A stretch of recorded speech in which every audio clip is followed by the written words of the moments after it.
In the past 2 years, I've given a Christmas course at this time of year, and I'm going to be doing the same this year. This time I have a pretty interesting topic. Was Joseph the actual father of Jesus?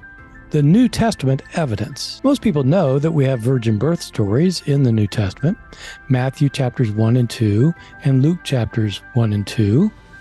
These are the two passages that talk about Jesus being born of a virgin. What's not as widely known is that there are numerous other places in the New Testament that indicate that Joseph was Jesus' father. I never thought about that much until recently, but then I started to look at the matter and I dug a little bit more deeply than I ever have, and I found that the evidence is rather stunning. And so I'll be giving this course on December 10th. It'll be done remotely.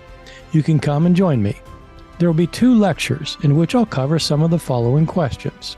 The virgin birth is mentioned in these 2 passages of the New Testament. It's frequently noted that these 2 are very much at odds with each other on a number of points, and I want to address why that is. But even more, I want to ask, why don't the other authors of the New Testament mention the virgin birth? Paul says nothing about it.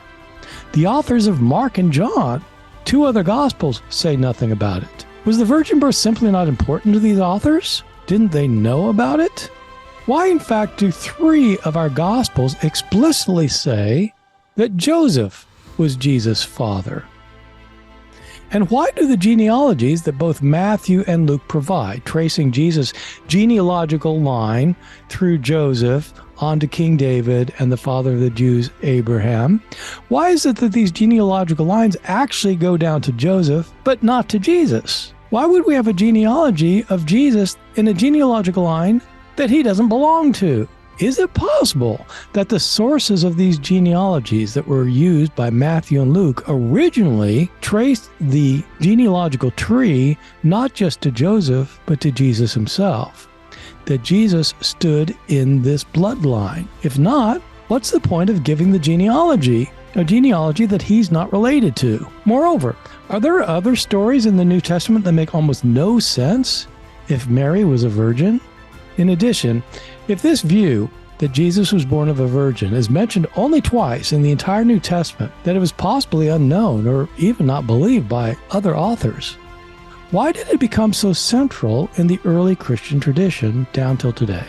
I'll be dealing with these questions and more in my 2-lecture course on December 10th. After the 2 lectures, there will be an extended Q&A.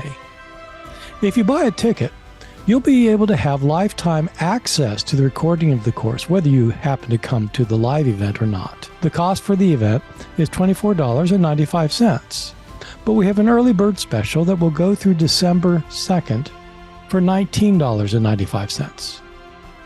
I'm very much looking forward to this course, and I hope to be able to see you there.